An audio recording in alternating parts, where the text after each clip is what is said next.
Hello everyone, this is Arunesh from DLH. Topic किया था हमने इंडियन पॉलिटी का, यूनियन एंड इट्स टेरिटरी।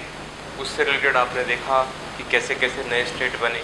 तो इसमें इम्पॉर्टेंट एक बार रिकॉल कर लीजिए और उसके बाद हम स्टार्ट करेंगे प्रैक्टिस सेट।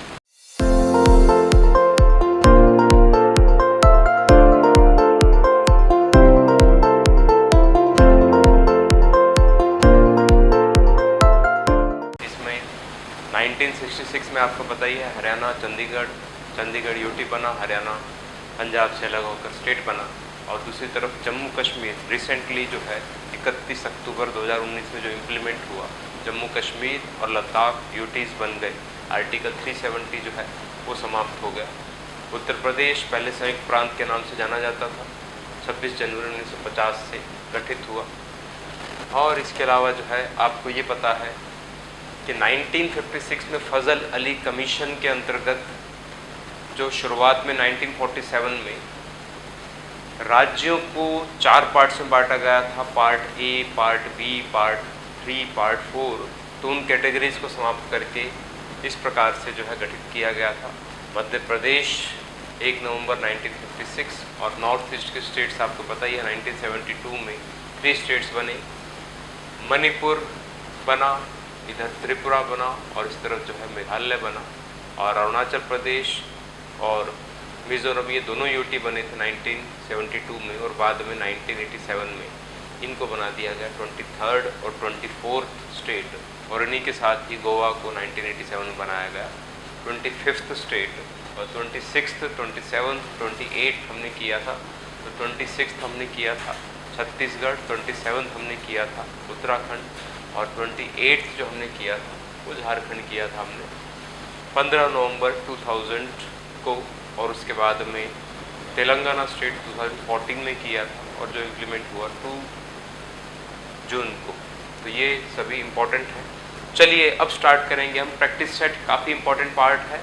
और देखिए सबसे पहला क्वेश्चन आपके सामने है, how does the constitution of India describe India as. तो भारत का संविधान भारत को किस प्रकार वर्णित करता है।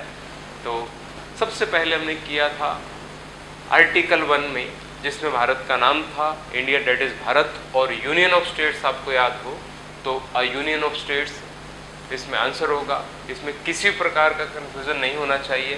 फेडरल नेशन है इंडिया, लेकिन फेडरल स्ट्रक्चर है इंडिया का, लेकिन जिस प्रकार का सेंटेंस यूज़ हुआ है आर्टिकल 1 में वो यूज़ हुआ है राज्यों के संघ के तौर पर। तो आपको डेफिनेटली जो है यूनियन ऑफ स्टेट्स के साथ जाना पड़ेगा। चलिए नेक्स्ट क्वेश्चन आपके सामने है। ये सभी क्वेश्चंस जो है एग्जाम्स में आ चुके हैं। तो which commission made the recommendations which form the basis for the Punjab reorganisation act which created the states Punjab and Haryana. तो किस आयोग ने सिफारिशें की जिसने पंजाब पुनर्गठन अधिनियम का आधार बनाया, जिसने पंजाब और हरियाणा राज्यों का निर्माण किया।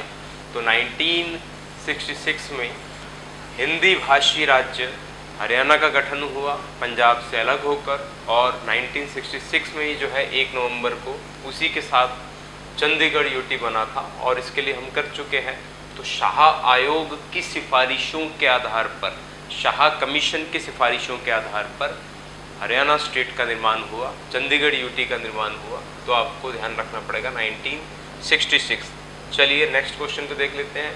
Article 1 of the constitution of India declares India. तो भारत के संविधान का अनुच्छेद भारत को घोषित करता है। सेम क्वेश्चन आया है जो पीछे आया था और फर्स्ट क्वेश्चन की तरह है, थोड़ा सा ऑप्शन चेंज हो गए हैं। संघीय राज्य यानी federal state, quasi federal state, अर्ध संघीय राज्य, यूनिटरी स्टेट और यूनियन ऑफ स्टेट्स। तो यूनियन ऑफ स्टेट्स आपको पता ही है। सबसे पहले देखते हैं आपको आर्टिकल 1 जहाँ पर आ रहा है तो वहाँ पर हमें नाम मिल रहा है इंडिया और भारत, और दूसरा जो है राज्यों का संघ। पॉलिटिकल टाइप किस टाइप का इंडिया, वो हमें राज्यों के संघ से पता लगता है। तो भारत राज्यों का संघ है। इससे आगे बढ़ते हैं। नेक्स्ट क्वेश्चन आपके सामने है, the number of union territories in India is. Bharat में केंद्र शासित प्रदेशों की संख्या प्रेजेंट में कितनी है। तो इसमें 8 और 9 में कोई कन्फ्यूज़न नहीं होना चाहिए, क्योंकि जब जम्मू कश्मीर और लद्दाख को सेपरेट किया गया, अलग किया गया जम्मू कश्मीर से, और 2019 में दोनों को यूटीज़ बना दिया गया, तो 9 यूटीज़ हो गई थी, लेकिन अगले ही साल 2020 में दादर और नगर हवेली और दमन दीव इन दोनों को इकट्ठा करके दादर नगर हवेली दमन दीव के नाम से जाना जाता है। तो अब जो है 8 यूटीज़ हैं इंडिया में। चलिए नेक्स्ट क्वेश्चन आपके सामने है, of the following the town does not come with in the national capital region. तो एनसीआर के अंडर जो है इनमें से कौन सा शहर जो है वो नहीं आता। तो लगभग एनसीआर का जो एरिया है फिलहाल दिल्ली एनसीआर का 55,083 स्क्वायर किलोमीटर जो है प्रेजेंट में एरिया है। और सबसे ज़्यादा डिस्ट्रिक्ट जो है उसमें हरियाणा स्टेट के हैं। हरियाणा के टोटल 14 स्टेट्स इसमें शामिल हैं और इसके अलावा दूसरे नंबर पर यूपी के शामिल हैं, 8 डिस्ट्रिक्ट जो है इसमें शामिल हैं। और थर्ड और लास्ट जो है वो है राजस्थान, और राजस्थान के 2 डिस्ट्रिक्ट एनसीआर में शामिल हैं और खुद दिल्ली नेशनल कैपिटल। तो पानीपत हरियाणा ऑलरेडी 14 जो हरियाणा के डिस्ट्रिक्ट शामिल हैं उनमें से शामिल है ये। और खुर्जा जो है वो उत्तर प्रदेश के बुलंदशहर डिस्ट्रिक्ट के अंतर्गत आता है, तो इस वजह से जो है खुर्जा भी एनसीआर में शामिल है। मथुरा जो है उत्तर प्रदेश का वो शामिल नहीं है क्योंकि ये 182 किलोमीटर के आसपास है दिल्ली से, इस वजह से जो है मथुरा एनसीआर में शामिल नहीं है। तो चलिए आगे बढ़ते हैं। विच of the following states is a member of the 7 sisters. इनमें से कौन सा राज्य 7 सिस्टर्स का सदस्य है। तो 7 सिस्टर्स जो हम नॉर्थ ईस्ट जो स्टेट्स हैं 7 उनको बोलते हैं। तो उसमें जो है आपका 7 सिस्टर्स का सदस्य है, उनमें से आपको करना पड़ेगा त्रिपुरा, क्योंकि अरुणाचल प्रदेश, नागालैंड, मणिपुर, मेघालय, त्रिपुरा, मिजोरम इन सभी को हम 7 सिस्टर्स के अंतर्गत रखते हैं, तो इसमें से हो जाएगा Tripura. Next question 7th question आपके सामने है। Sikkim was made an integral part of India under the. तो इस किसके तहत सिक्किम को भारत का अभिन्न अंग बनाया गया। तो हम ऑलरेडी कर चुके हैं डिस्कशन इसके ऊपर कि 1974 में सिक्किम को 35th कॉन्स्टिट्यूशन अमेंडमेंट के अंतर्गत जो है शामिल किया गया था, एक एसोसिएट स्टेट बनाया गया था और इसके लिए आर्टिकल 2A बनाया गया और 10th शेड्यूल का जो है निर्माण हुआ। लेकिन अगले ही साल 1975 में इन दोनों को ख़त्म कर दिया गया, निरस्त कर दिया गया संविधान से, और इसके लिए 36वां संविधान संशोधन किया गया, 36th कॉन्स्टिट्यूशन अमेंडमेंट किया गया और उसके अंतर्गत जो है सिक्किम भारत का एक इंटीग्रल पार्ट बन गया था। और सिक्किम जो है 1947 से ही जो है भारत का एक आरक्षित राज्य था, अनेक्स स्टेट था। और सिक्किम की डिफेंस पॉलिसी हो गया, सिक्किम की जो है फॉरेन पॉलिसी हो गई, सिक्किम का जो कम्युनिकेशन पॉलिसी होगी वो इंडिया डिसाइड कर रहा था, उसमें हेल्प कर रहा था। लेकिन जोग्याल वंश के खिलाफ जो असंतोष बढ़ा तो आम जनता जो है इंडिया के फेवर में थी कि सिक्किम इंडिया में ही चला जाए। तो 1974 में इसमें इनिशिएट लेते हुए गवर्नमेंट ऑफ इंडिया ने 35th कॉन्स्टिट्यूशन अमेंडमेंट किया, लेकिन उसको अगले वर्ष जो है 36th अमेंडमेंट के अंतर्गत जो है 1975 में इसको इंडिया का इंटीग्रल पार्ट जो है बना लिया गया। अगले क्वेश्चन को देख लेते हैं। क्वेश्चन नंबर 8 आपके सामने है। Consider the following statements. The creation of A new state in India from an existing state involve the consent of India. निम्नलिखित कथनों पर विचार करें। एक मौजूदा राज्य से भारत में एक नए राज्य के निर्माण में इनमें से क्या शामिल है। यानी जो प्रेजेंट में इंडिया में स्टेट है उनमें से कोई न्यू स्टेट बनाना है तो वो इनमें से कौन इन्वॉल्व रहेगा उसमें। क्या सुप्रीम कोर्ट इन्वॉल्व रहेगा, क्या legislator of the state concern रहेगा, संबंधित राज्य का विधानमंडल रहेगा, या राष्ट्रपति रहेगा, और या फिर जो है संसद रहेगा। तो एक मौजूदा राज्य से भारत में एक नया राज्य बनाना है तो ये आर्टिकल 3 के अंतर्गत आता है। और आर्टिकल 3 में आपको पता ही है 5 पॉइंट दिए गए हैं, जिनमें सबसे पहला जो है एक या एक से अधिक राज्य में कुछ परिवर्तन करके नया राज्य बनाया जा सकता है, या एक राज्य में से बनाया जा सकता है, एक से ज़्यादा राज्यों में से बनाया जा सकता है। दूसरा हमने किया था किसी स्टेट की बाउंड्री बढ़ाई जा सकती है। तीसरा हमने किया था किसी स्टेट की बाउंड्री कम की जा सकती है। फोर्थ हमने किया था कि किसी स्टेट की बाउंड्री में चेंजेस किए जा सकते हैं। और फिफ्थ हमने किया था कि किसी स्टेट के नेम में चेंजेस किया जा सकता है। तो इस टाइप का बिल पार्लियामेंट में लाने से पहले प्रेसिडेंट के पास भेजा जाता है और प्रेसिडेंट उसको रिलेटेड स्टेट के पास भेज देता है सलाह लेने के लिए फिक्स टाइम पीरियड में। तो इस वजह से सुप्रीम कोर्ट की इसमें कोई भूमिका नहीं होती, इस वजह से हमने करना पड़ेगा 2, 3 और 4। तो इसमें इन्वॉल्व जो है वो स्टेट लेजिस्लेटर है, प्रेसिडेंट है, पार्लियामेंट ऑफ इंडिया है, और इस वजह से आंसर हो जाएगा आपका 2, 3 एंड 4। चलिए आगे देख लीजिए, क्वेश्चन नंबर 9 आपके सामने है। The states of the Indian union can be reorganised और देयर बाउंड्रीज अल्टर्ड बाय। भारतीय संघ के राज्यों को पुनर्गठित किया जा सकता है या उनकी सीमाओं को किसके द्वारा बदला जा सकता है? तो भारतीय संघ के राज्यों को पुनर्गठित किया जा सकता है। लास्ट जो हमने क्वेश्चन किया है उसी से रिलेटेड है।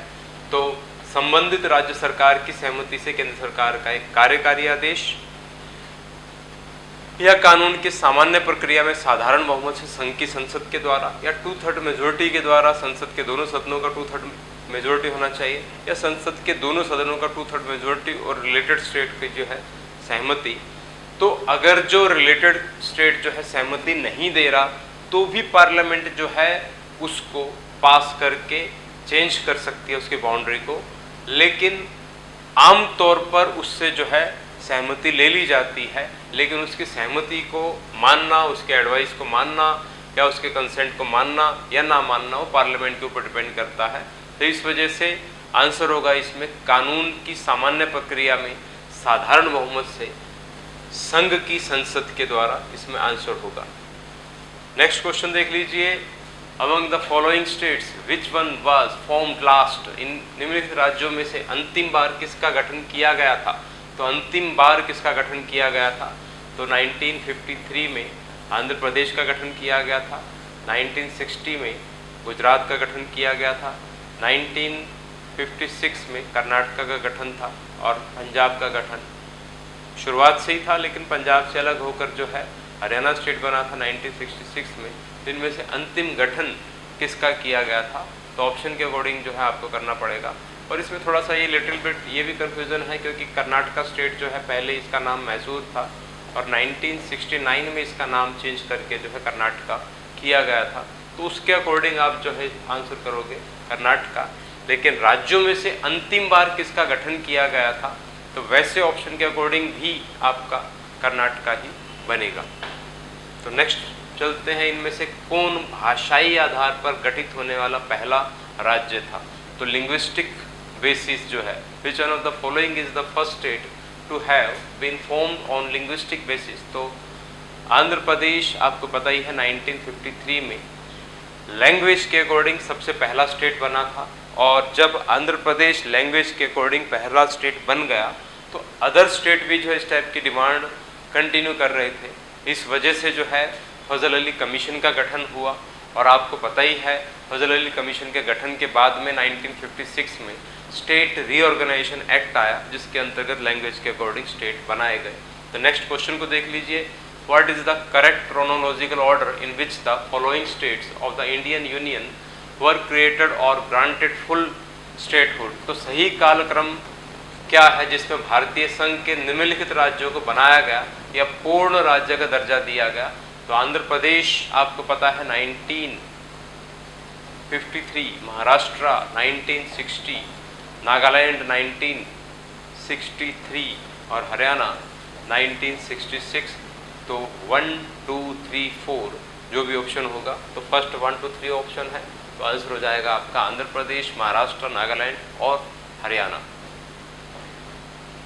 How many states and union territories are there in India? तो भारत में कितने राज्य और केंद्र शासित प्रदेश हैं? इसमें कंफ्यूज होने की जरूरत नहीं है। प्रेजेंट में 28 स्टेट है और 8 यूटी है। तो इसमें ऑप्शन जो है थोड़े पुराने दिए गए हैं, जिस टाइम ये क्वेश्चन आया हुआ है तो उसके अकॉर्डिंग तो आपको यहाँ ध्यान रखना पड़ेगा। प्रेजेंट में 28 स्टेट है, 8 यूनियन टेरिटरीज। नेक्स्ट क्वेश्चन आपके सामने है, the power to carve out a new state is vested in. एक नए राज्य की रूपरेखा तैयार करने की शक्ति किसमें निहित है? तो एक नए राज्य की रूपरेखा तैयार करने की शक्ति जो है वो संसद के पास में है, पार्लियामेंट के पास में है।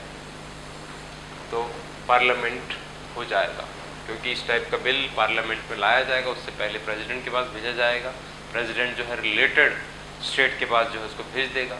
अगर जो आर्टिकल 2 के अंतर्गत जो है एक्वायर करके नए स्टेट का निर्माण किया जा रहा है तो भी जो है उसमें संसद ही इनिशिएट लेता है। तो देश के किसी भी राज्य में कोई चेंज करना हो, नए स्टेट की एंट्री करनी हो तो पार्लियामेंट को अधिकार है। Consider the following statements and state which of them is correct with the help of given codes. तो निम्नलिखित कथनों पर विचार कीजिए और दिए गए कोड की सहायता से बताइए कि इनमें से कौन सा सही है। तो 4 जो है आपके सामने, 3 जो है आपके सामने स्टेटमेंट्स हैं। संविधान में यूनियन ऑफ स्टेट शब्द का प्रयोग किया गया है क्योंकि भारतीय राज्यों को पीछे हटने का कोई अधिकार नहीं है, यानी भारतीय राज्यों को अधिकार नहीं है कि अपनी मर्जी से यूनियन से अलग हो जाए, केवल पार्लियामेंट उसमें चेंज कर सकती है। ठीक है ये स्टेटमेंट। और सेकंड है, एस के धर कमीशन ने लैंग्वेज के अकॉर्डिंग आधार पर नहीं बल्कि प्रशासनिक सुविधा पर राज्यों के पुनर्गठन को प्राथमिकता दी थी। तो ये भी ठीक है क्योंकि धर कमीशन जो 1948 का है, जिसकी रिपोर्ट दिसंबर 1948 में आई थी, तो उसने सीधा कहा था, स्ट्रेट फॉरवर्ड कहा था कि लैंग्वेज के अकॉर्डिंग स्टेट नहीं बनने चाहिए, प्रशासनिक सुविधा के आधार पर जो है स्टेट होनी चाहिए, तो एडमिनिस्ट्रेटिव कन्वीनियंस के अकॉर्डिंग जो है होनी चाहिए। तो ये भी ठीक है। तो थर्ड आपके सामने स्टेटमेंट है, कांग्रेस कमेटी पंडित नेहरू, सरदार पटेल और पटाभी सीतारमैया ने राज्यों के पुनर्गठन के लिए भाषाई आधार का समर्थन नहीं किया है।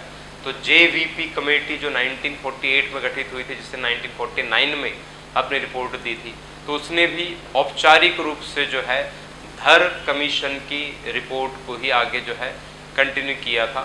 तो इस वजह से जो है 1, 2, 3 ये सभी के सभी जो है करेक्ट स्टेटमेंट है। ये आपको देखना होगा। इस टाइप के क्वेश्चन आजकल पूछे जाते हैं स्टेटमेंट वाइज। एसएससी का जो ट्रेंड चेंज हुआ है उसमें इस टाइप के क्वेश्चन आपने देखे होंगे लास्ट टाइम।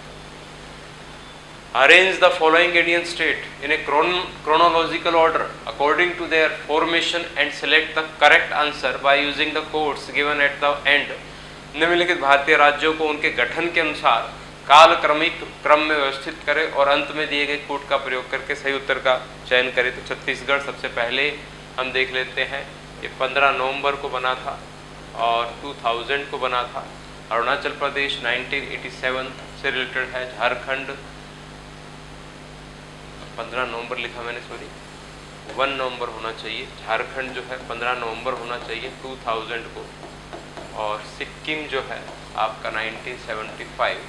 तो इसमें सबसे पहले हो जाएगा सिक्किम और उसके बाद में होगा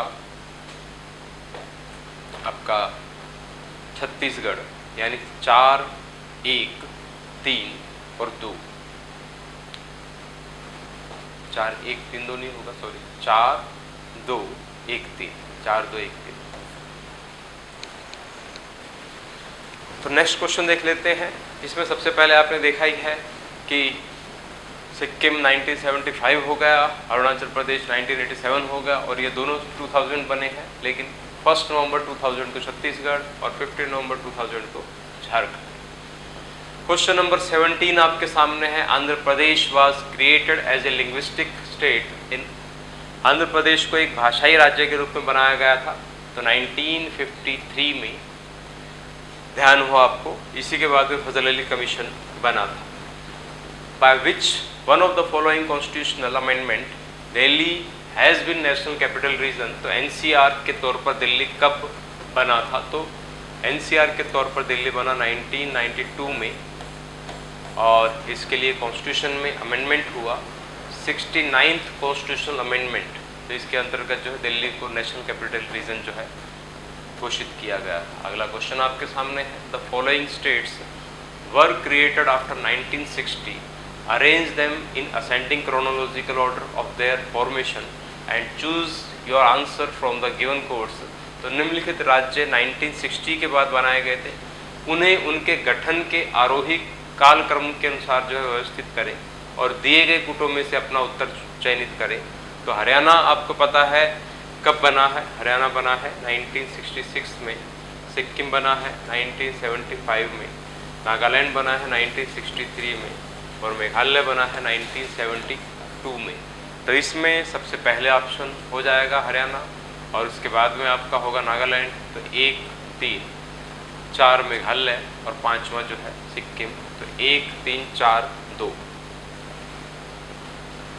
हरियाणा, सॉरी 1966 में है, नागालैंड उससे पहले है। तो 3, 1, 4, 2, 3, 1, 4, 2 ये आंसर हो जाएगा आपका, क्योंकि 1966 हरियाणा उससे पहले नागालैंड है। नेक्स्ट क्वेश्चन आपके सामने है, Uttarakhand state came into existence on, Uttarakhand राज्य अस्तित्व में आया, उत्तराखंड राज्य अस्तित्व में आया था।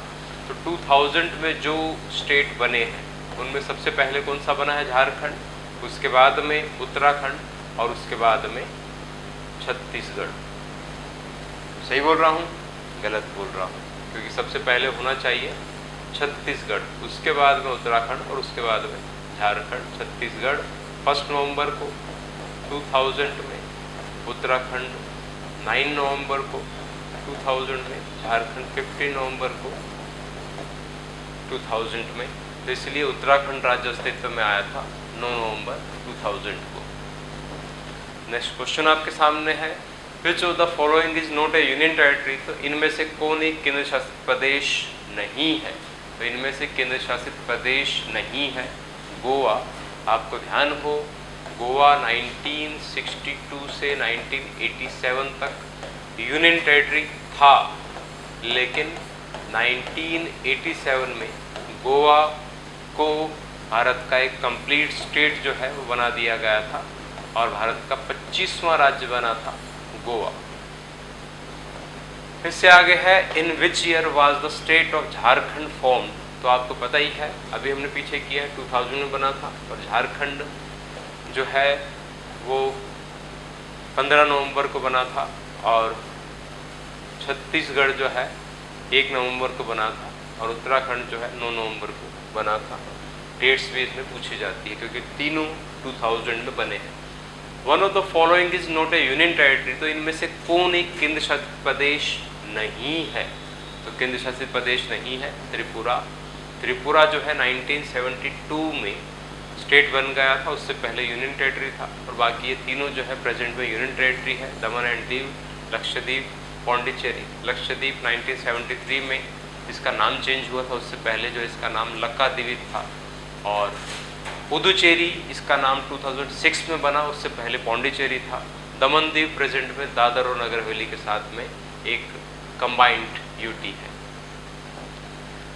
The master plan of national capital region was approved, तो मास्टर प्लान अप्रूव्ड हुआ था 1962 में, अप्रूव हुआ था ये 1962 में, जिसे 1992 में नेशनल कैपिटल रीजन जो है वो बनाया गया दिल्ली को, लेकिन मास्टर प्लान अप्रूव हुआ था 1962 में। Which one of the following is the correct chronological order of the formation of the following states as full states of the Indian union, इनमें से कौन सा भारतीय संघ के पूर्ण राज्यों के रूप में निम्नलिखित राज्यों के गठन का सही कालक्रम है? तो सही कालक्रम सीक्वेंस 1963 नागालैंड, 1966 हरियाणा, 1975 सिक्किम, 1987 अरुणाचल प्रदेश। पहला ही सीक्वेंस में है, फर्स्ट ऑप्शन हो जाएगा। After the creation of union territories of J&K and Ladakh the number of state in India become, तो जब जम्मू और कश्मीर को यूटी बना लिया गया तो फिर जो है भारत के राज्यों की संख्या हो गई थी 28, अदरवाइज 29 थी, क्योंकि 2 जून 2014, 2 जून 2014 जो है तेलंगाना स्टेट बना था, तो इंडिया के स्टेट हो गए थे 29। लेकिन जब 2009 में 31 अक्टूबर को हम देखते हैं 2009 में जम्मू और कश्मीर और लद्दाख जो है इनको यूटी बना लिया गया, तो जम्मू कश्मीर जो है स्टेट नहीं रहा, तो 28 स्टेट हो गए इसके बाद में। तो ये आपको ध्यान रखना होगा। अगले क्वेश्चन की तरफ बढ़ते हैं। In India union territories are administered by, Bharat में केंद्र शासित प्रदेशों के द्वारा प्रशासित किया जाता है। तो केंद्र शासित प्रदेश जो है प्रशासित किए जाते हैं किसके द्वारा? यूनियन टेरिटरी को किस तरीके के द्वारा एडमिनिस्ट्रेटेड किया जाता है? तो प्रेसिडेंट के द्वारा किया जाता है, राष्ट्रपति के द्वारा किया जाता है, यूटीज़ में या तो उपराज्यपाल है, लेफ्टिनेंट गवर्नर है, और या फिर जो है एडमिनिस्ट्रेटर्स है, प्रशासक हैं, लेकिन वो राष्ट्रपति के अंडर रहकर जो है काम करते हैं। इस वजह से आपको ध्यान रखना पड़ेगा द प्रेसिडेंट। नेक्स्ट क्वेश्चन आपके सामने है, when were the state reorganisation on linguistic basis, तो भाषाई आधार पर राज्यों का पुनर्गठन कब किया गया? तो ध्यान होगा आपको, भाषाई आधार पर राज्यों का पुनर्गठन किया गया, यहाँ पर कंफ्यूज होने की जरूरत नहीं है। 1956 करना पड़ेगा आपको। 1953 जो है सिर्फ आंध्र प्रदेश से रिलेटेड है, लेकिन फजल अली कमीशन के रिपोर्ट के अकॉर्डिंग स्टेट रीऑर्गेनाइजेशन एक्ट 1956 आया, उसके आधार पर जो है स्टेट्स को जो है लिंग्विस्टिक बेस पे जो है बनाया गया, जिसमें आपके बहुत से स्टेट बनाए गए, जैसे कि महाराष्ट्र, गुजरात, इस टाइप के स्टेट बनाए गए 1960 में। तो सभी के सभी लैंग्वेज के अकॉर्डिंग बनाए गए। Under which of the following provisions of the constitution the parliament of India has the right to form new states, तो संविधान के निम्नलिखित में से किस प्रावधान के तहत भारत की संसद को नए राज्य के गठन का अधिकार प्राप्त है? तो किस प्रावधान के तहत भारत की संसद को नए राज्य बोला उसने, तो आर्टिकल 2 होना चाहिए। लेकिन थोड़ा सा आपको क्वेश्चन में ध्यान देना चाहिए कि कहीं पर यहाँ पर जो है रीऑर्गेनाइजेशन वर्ड तो यूज नहीं हुआ है, पुनर्गठित तो नहीं हुआ है कि किसी राज्य की सीमा में परिवर्तन करके जो कोई नया राज्य बनाया गया हो, तो ऐसा कुछ भी इसमें ऑप्शन में नहीं है। तो जब न्यू स्टेट की एंट्री की बात चल रही है तो फिर आर्टिकल 2 हो जाएगा। Who among the following played an important role in making the princely states a part of the Indian Union? तो इनमें से किसने देशी रियासतों को भारतीय संघ का अंग बनाने में महत्वपूर्ण भूमिका अदा की? तो सरदार पटेल ने की थी। तो क्या सरदार पटेल के साथ में जवाहरलाल नेहरू ने की थी, या महात्मा गांधी ने की थी, या के.एम. मुंशी ने की थी, या वी.पी. मेनन ने की थी? तो ऑलरेडी हम क्लास में डिस्कस कर चुके हैं कि सरदार पटेल ने वी.पी. मेनन के सहयोग से जो है इस प्रकार की भूमिका अदा की थी। इस वजह से सरदार पटेल की मेन भूमिका थी, और इस वजह से जो है सरदार पटेल को हम आयरन मैन के नाम से जानते हैं। तो डेफिनेटली ऑप्शन हो जाएगा Sardar Patel and V P. Menon. Who was the chairman of the State Reorganization Commission constituted in the year 1953? तो गठित राज्य पुनर्गठन 1953 में जो पुनर्गठन आयोग के अध्यक्ष थे, तो उसमें 3 मेंबर थे, जिनमें से चेयरमैन थे फजल अली और बाकी मेंबर थे के.एम. पनिकर और एच.एन. कुंजरू। लेकिन इसने चेयरपर्सन पूछा है तो आपको डेफिनेटली जो है फजल अली लिखना होगा।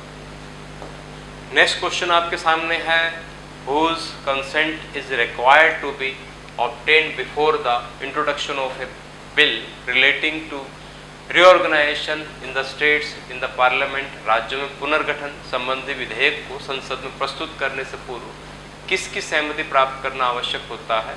तो ऑलरेडी हम डिस्कस कर चुके हैं, आर्टिकल 3 जो है जिसमें रीऑर्गेनाइजेशन से रिलेटेड बातें आती हैं, रीएडजस्टमेंट से रिलेटेड बातें आती हैं, या डिलिमिटेशन से रिलेटेड बातें आती हैं, तो इस टाइप से जो भी चेंजेस करना पड़ेगा तो रिलेटेड स्टेट में वो बिल भेजेगा आपका प्रेसिडेंट, और बिल पार्लियामेंट में लाने से पहले इसकी पूर्व अनुमति चाहिए होगी राष्ट्रपति की, तो इसलिए द प्रेसिडेंट होगा option.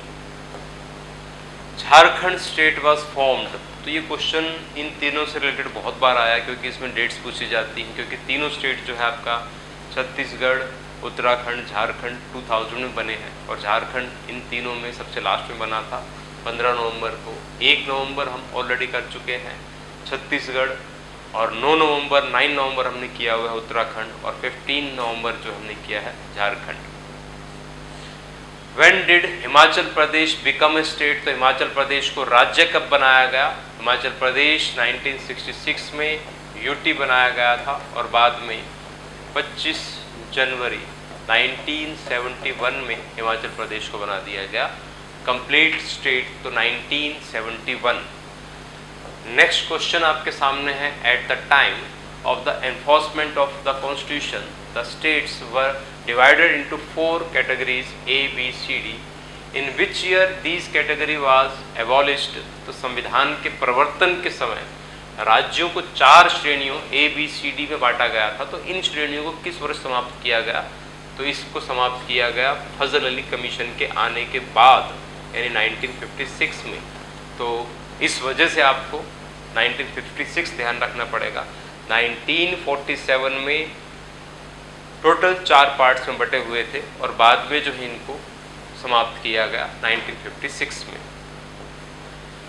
Which of these states was a reserve state of the Indian Union after the Constitution came into force? तो संविधान लागू होने के पश्चात इनमें से कौन सा राज्य भारतीय संघ का आरक्षित राज्य था?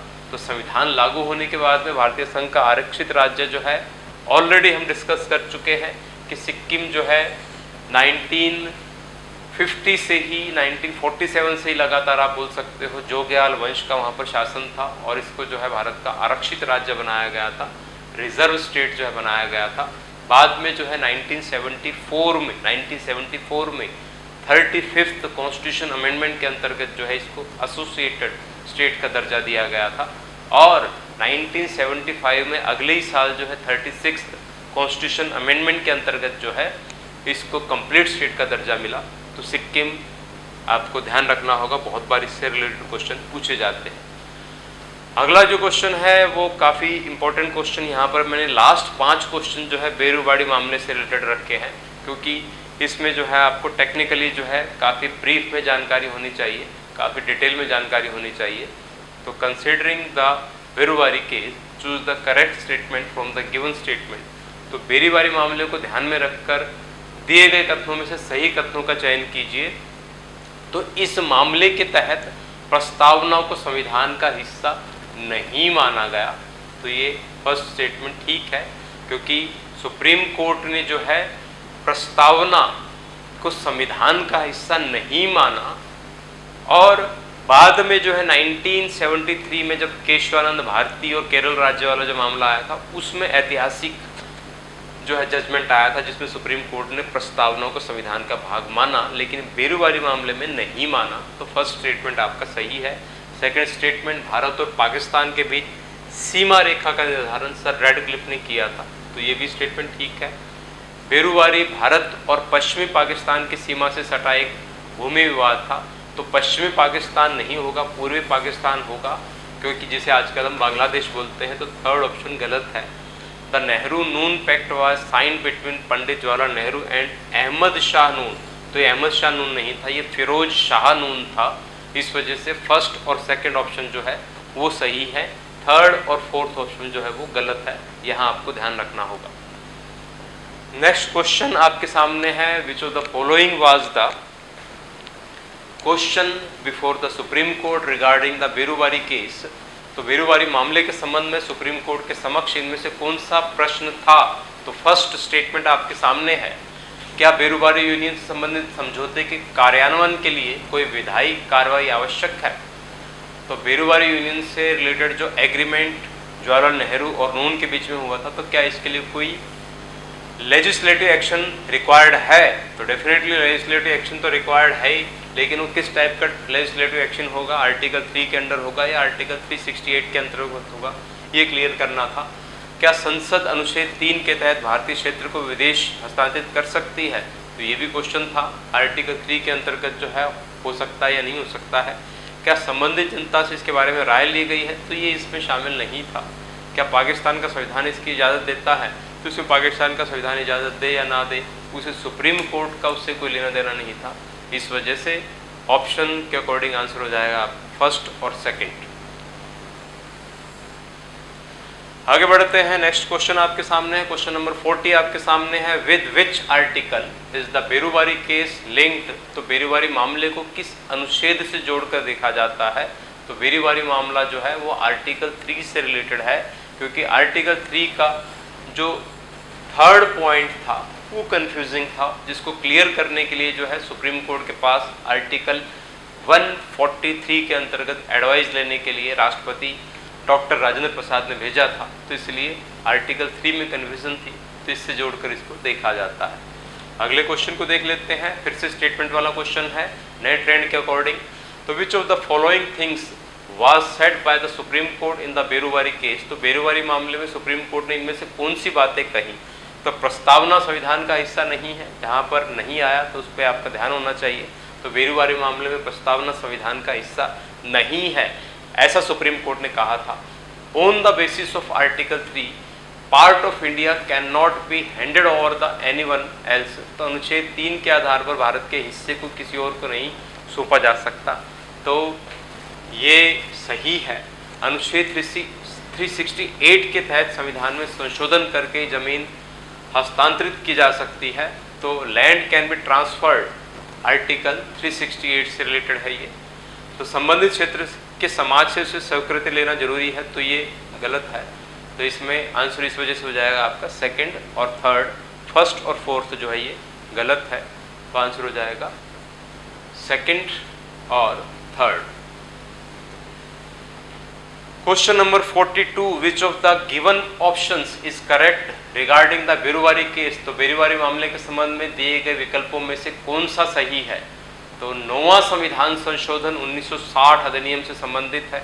तो 9th कॉन्स्टिट्यूशन अमेंडमेंट जो है 1960 act is related to this.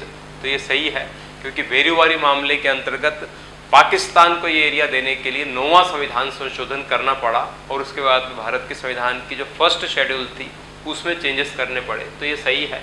तो इस विवाद की शुरुआत 1947 से हो गई थी, ये गलत है, क्योंकि इस विवाद की शुरुआत 1952 से शुरू हुई थी, और आखिरकार एग्रीमेंट जो हुआ था वो 1958 में हुआ था, जिसको हम नेहरू नून समझौता बोलते हैं। महात्मा गांधी पूरे बेरुवारी को पाकिस्तान को देना चाहते थे। तो ऐसा कोई भी हमें जानकारी नहीं मिलती कि पाकिस्तान ने बेरुवारी के लिए कोई आवाज़ उठाई थी। महात्मा गांधी ने पाकिस्तान बेरुवाड़ी को एक धार्मिक पर्यटन क्षेत्र बनाना चाहता था। तो ये भी ऐसा कोई फिक्स नहीं है कि धार्मिक पर्यटन क्षेत्र बनाना चाहता था। उसका बोलना था कि ये पाकिस्तान का पार्ट है और इंडिया इस पर गलती से शासन कर रहा है। जबकि सर कोरिल रेडक्लिफ जो थे, सिरिल रेडक्लिफ, उन्होंने जो है भारत को दिया, लेकिन लिख कर देना भूल गए। इस वजह से जो है एग्रीमेंट के अंतर्गत उसको पाकिस्तान को सौंप दिया गया। तो इनमें से केवल फर्स्ट सही है, बाकी 2, 3, 4 ये गलत है। इस वजह से आंसर हो जाएगा आपका ओनली फर्स्ट। तो इस टाइप के क्वेश्चन जो है एग्जाम में टॉपिक से रिलेटेड आते हैं। नए ट्रेंड को आपको ध्यान रखना पड़ेगा, ज़्यादा डीपली आपको जो है प्रिपरेशन करनी पड़ेगी, और यहाँ आपको हर टॉपिक के साथ साथ नए ट्रेंड के अकॉर्डिंग जो है आपको क्वेश्चंस मिलेंगे। उसी तरीके से हम जो है इसको प्रैक्टिस सेट को करेंगे। तो चलिए मिलते हैं नए टॉपिक के साथ में नए वीडियो में। तब तक के लिए गुड बाय।